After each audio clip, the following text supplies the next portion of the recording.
23 వచ్చేసారండి, 24, 25 మేము వెంటనే police సీనియర్గా phone చేసి, సార్ మీకు నాకు ఉన్న స్నేహం చెడిపోకూడదు. 93లో సార్ 6,000 మందికి వంట వండించారు సార్ పోలీసు సీనియర్ గారు. మొన్న స్నేహితుడు కాదు సార్ నాకు, మా సైకిల్ ర్యాలీకి 6,000 మందికి భోజనం వండించాడు సార్. అప్పటి నుంచి మా ఇద్దరికి బంధం. అంచేత వచ్చే నమస్కారం సార్ సీనియర్ గారు, రాకపోతే 2 నమస్కారాలు, వాళ్ళ పర్మిషన్ కావాలి వాళ్ళకి, వచ్చి ఉండవు చెప్పడం జరిగింది సార్. అదిగో ఇదిగో అదిగో ఇదిగో అని చెప్పేసి నేను అన్నాను సార్. తర్వాత వాసు గారు వచ్చారండి, కలుస్తాను. ఏంటికండి 70-80 సీట్లు పోటీ చేయండి, ముఖ్యమంత్రి సీఎం అడగండి, నేను సీఎం తాసుకోకుండా పని చేస్తానని చెప్పాను. 20 సీట్ల కోసం అనేందుకు ఆహ్వానిస్తారు. ఎందుకండి దేనికోసం సేవ చేయాలా? మీకు ముఖ్యమంత్రి ఎట్లా చెప్పండి.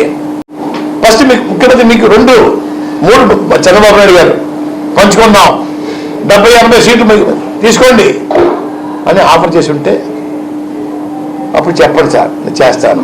ఇంకోటి కూడా చెప్పాను సార్ వాసు గారికి, అయ్యా వాసు గారు, చంద్రబాబు నాయుడు గారు జైలుకి వెళ్ళిన తర్వాత వాళ్ళకి రాత్రి పూర్తిగా భూస్థాపితం అయిపోయింది. పవన్ కళ్యాణ్ గారు జైలుకి వెళ్ళి చూసి వచ్చిన తర్వాత బయటకు వచ్చి భరోసా ఇచ్చిన తర్వాత గ్రాఫ్ విపరీతంగా పెరిగిందండి.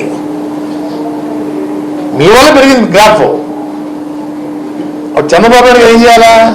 కళ్యాణ్ గారు జరిగిపోయింది, ఇద్దరు ఆఫర్ పోటీ చేసుకున్నాం, ముందు మీరు 2 తీసుకోండి, తర్వాత నా మోడీ కూడా అడిగి ఉండాలా వాసు గారు. అటువంటి మాట కూడా పొందడానికి మీకు అర్హత లేకుండా పోయిందే. కానీ మీరన్నా అడగా కదా,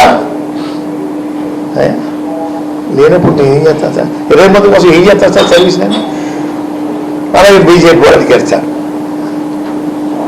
మిథున్ రెడ్డి వస్తున్నారకపోతే బీజేపీ నుంచి ఫోన్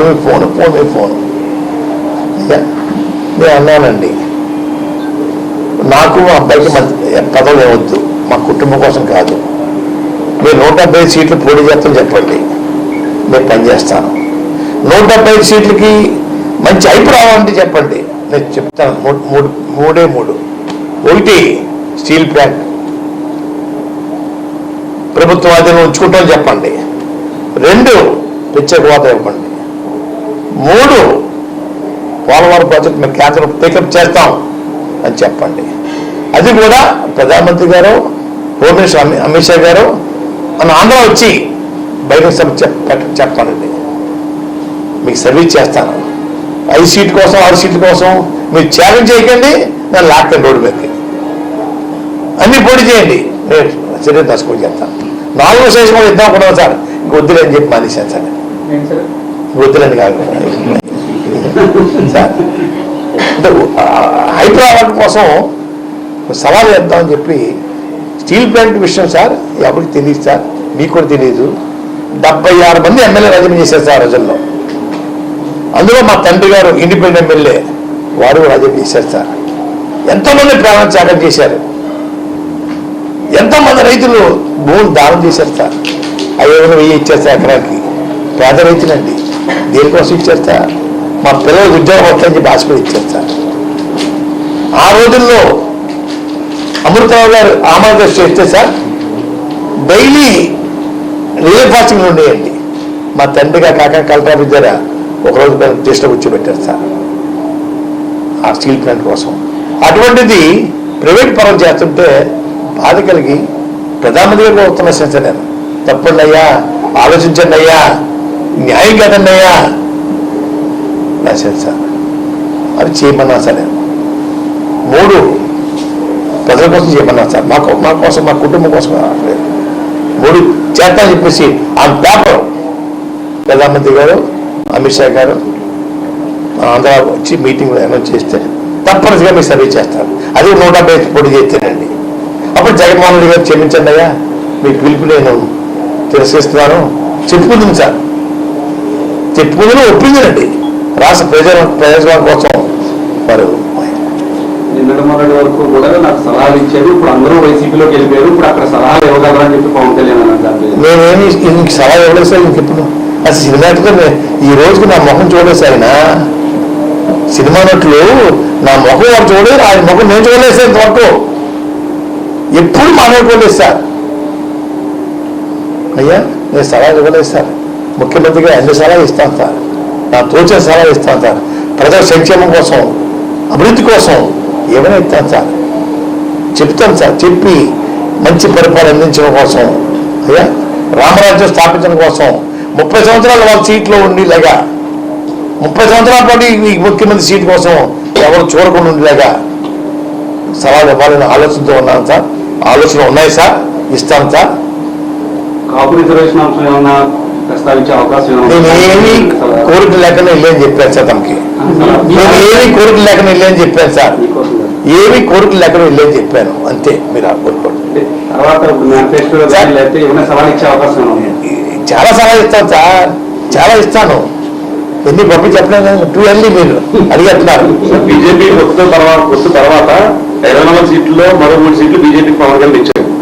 తర్వాత ప్రెస్ మీట్ పెట్టినప్పుడు ఆయన చాలా బాధపడ్డాడు. ఉన్న 3 సీట్లు కూడా నేనే ఇవ్వాల్సి వచ్చింది, అంటే ఉమ్మడి పొత్తులో భాగంగా ఎంత సాహసం చేసేస్తే నేను పార్టీ కోసం ఏం సాహసం చేస్తే చాలా ఆయన బాధపడ్డాడు. అంటే ఆయన తప్పు చేసినట్టు ఒప్పుకోనకండి పవన్ కళ్యాణ్. మొత్తం చేసేమని చెప్పండి ఇంకా బాగుంటుంది, మొత్తం చేసేమని చెప్పడం వాళ్ళు ఇంకా బాగుంటుంది సార్. ఒకటి చెప్తున్నాను సార్, సినిమా వాళ్ళని ఎన్టీ రామారావు నమ్మారు సార్ ప్రజలు. ఎన్టీ రామారావు నమ్మారండి. దేవుడు అనుకున్నారు సార్, కృష్ణుడు అనుకున్నారు సార్, రాముడు అనుకున్నారు సార్. వారు నమ్మారు. ఎవరిని రాష్ట్రంలో నమ్మలేదండి, నమ్మరు. తమిళనాడులో ఎంజి రామచంద్ర గారు దేవుడు సార్, ఆయన దేవుడండి. ఆయన సినిమా నటులు ప్లస్ ముఖ్యమంత్రి అండి. అటువంటి నటులు, అటువంటి దానకరుణ్ణి ఎవరు మీరు చూసి ఉంటే మీకు తెలియదండి. వారికి ఆ రోజుల్లో కిరాయండి ఎన్టీ రామారావు గారికి, వారికి, శివాజీ గణేశన్ గారికి, ఎంజి రామచంద్ర గారికి, కర్ణాటక రాజ్ కుమార్ గారికి 5కి కిరాయి 3 లక్షలు అండి. ఆ రోజుల్లో అందరూ ఇంటి పెట్టిపోయారు డబ్బులు అండి. ఎంజి రామచంద్ర గారు 1,50,000 తీసుకెళ్ళి 1,50,000 రూపాయలు పేదలకి 2 జత బట్టలు ఇచ్చేవారు సార్. ఫుట్పాత్ మీద చాలా మంది ఉండేవారు, వేలాది మంది అండి. వాళ్ళందరికీ రగ్గు, 2 పంచులు, 2 చొక్కాలు, దుప్పటి ఇచ్చేవారు సార్. ఈ డబ్బుతోటి వారు రోజు అసెంబ్లీకి వెళ్ళేవారు సార్, రోజుకు వీధంటే వెళ్ళేవారు సార్. వెనకాల ఇంత తట్టతోటి నిమ్మకాయలు ఉండి సార్. అయ్యా ఒక 5 నిమిషాలు వెళ్ళిపోయి జర్నీ 1-2 గంటలు పట్టిందండి వారికి. పేదవాళ్ళంతా రోడ్డు మీద వచ్చేసి పిల్లల్ని చూపించేవారండి. వారు నిమ్మకాయలు చూసి దిష్టి తీసేసి అయ్యా పేరు పెట్టమంటే పేరు పెట్టేవారండి. అటువంటి దాని సార్. ఆయన చనిపోయే ముందండి రాజీవ్ గాంధీ గారు పెద్ద T20 యూనివర్సిటీ ఉంది కదా సార్, పెద్దది, దాని ఐసీ కింద దయచేసేసి బోయింగ్ 320 అండి. అయ్యా అమెరికాని డాక్టర్ పెట్టి అయ్యా వాడిని అమెరికా పంపించారు సార్. ఇక్కడ ఈయన చనిపోవడం తెలుసండి, మద్రాసు బూడిదైపోద్దని చెప్పేసి వారు ఆ విమానానికి సార్ వేలాది టన్నులు పూలు ఏలేసి మద్రాసు సిటీలో 2 hours తిప్పారు సార్. కడసారి చూసుకోండి మీ దానకరుణ్ణి, మీ నాయకుడిని అని చెప్పి మద్రాసు తిప్పారు సార్. అటువంటి అరుదైన గౌరవం బహుశా ఎవరికి ఉంటుందని అనుకోవట్లేదు సార్. ఒక్కరు కూడా ఇళ్లలో లేరట సార్ ఆ రోజుల్లో ఇంట్లో. అయ్యా రాష్ట్ర రాజకీయాల్లో మీ వంతు సేవ వైసీపీకి ఏ రకంగా ఉంటుంది? ఉద్యోగంలో ఉన్న వాళ్ళంతా కూడా ఇప్పుడు మీతో నడవబోతున్నారు వైసీపీ. ఇంచుమించుగా అందరూ నడుస్తారు సార్, అందరూ నడుస్తారు సార్. ముఖ్యమంత్రి గారు ఏం ఆదేశిస్తే ఆ రకంగా నేను వాళ్ళకి సేవలు అందించడానికి సిద్ధమని చెప్పానండి.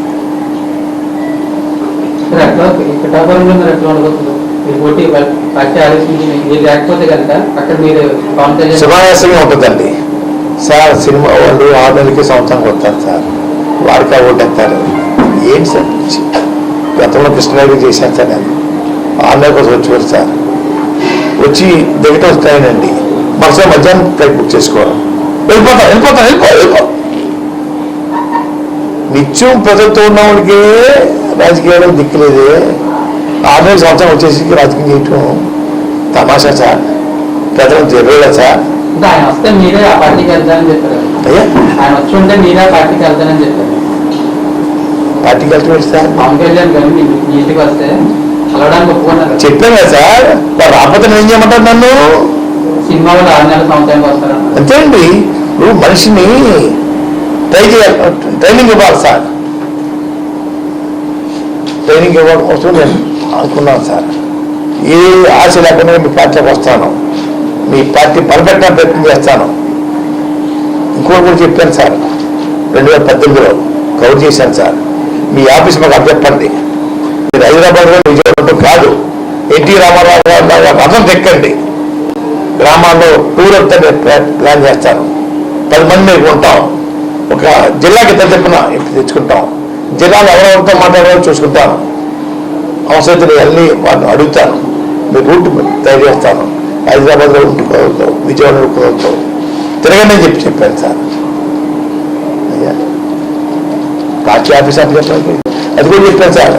మీ కాఫీ గారు మీ మంచిని ఉండవద్దు, మేము ఎవరు తాగం, మా ఖర్చులతో ఉంటాం, వారానికి 5 రోజులు సర్వీస్ చేస్తాం. 2018లో పెట్టాను సార్. చలనం లేదు సార్. మళ్ళీ మొన్న చూశాను సార్. అయ్యా మనుషులు మోడీ చేయొచ్చు సార్, చేద్దాం అనుకున్నాను సార్. నేను నాకట్లేదు సార్. అయ్యా నేను రాలేదంట, నేను చెప్తాను సార్. వాళ్ళు రావాలి, వచ్చి అడిగితే నేను సర్వీస్ చేస్తాను. ఆయన సినిమాలు చెప్పారు, మీరు సినిమా హీరో, రాజకీయాలు హీరో. నేను వాళ్ళ పిచ్చ కోసం వెళ్ళను సార్. రాజశేఖర కుటుంబం, చరిత్ర గారి కుటుంబం, చంద్రబాబు గారు సీనియర్ రాజకీయవేత్త. వాళ్ళ దగ్గరికి వెళ్ళారు, బాలయ్య గారు ఆహ్వానమానికండి, వీధికి వచ్చాను. అంతే తప్ప వాళ్ళ దగ్గరికి నేను వెళ్ళండి. వారు వచ్చి అడిగితే నేను చేస్తాను, వెళ్తాను. ప్రజారాజ్య పార్టీ పెట్టారు, కాంగ్రెస్ గారు విలీనం అయిపోయింది. ఇప్పుడు జనసేన పార్టీ ఏ విధంగా ఉండబోతుంటారు? క్లోజ్ అయిపోతుంది సార్. ఏమన్నా క్లోజ్, ఇంకే పార్టీ వెళ్ళకి ఏముంటుంది సార్? మేము సరిగ్గా ఉండదండి, ఏముండదు. చూద్దరు కానీ సినిమా వాళ్ళు, సినీ ఫీల్డ్ నాకు బాగా టచ్ సార్.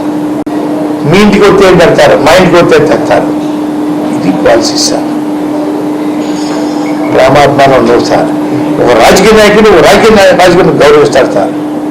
సినిమా హీరోలు రాజకీయ నాయకుని గౌరవించరు సార్. వారు ఏదో అతిథులు అనుకుంటారు సార్. ఏంటి ఎవరికి అతిథులు? ఎవరికి సార్ అతిథులు? ఫ్యాన్స్కి అతిథులు. మీకు నాకు కాదు కదండి. ఏదో మేము దైవాన్ని సంబుద్ధులు అనుకుంటారు. పార్టీలో కలిసిపోతుందా, క్లోజ్ అయిపోతుందా? క్లోజ్ అయిపోతుంది సార్. ఏమన్నా సార్. సీనియర్ నాయకుడు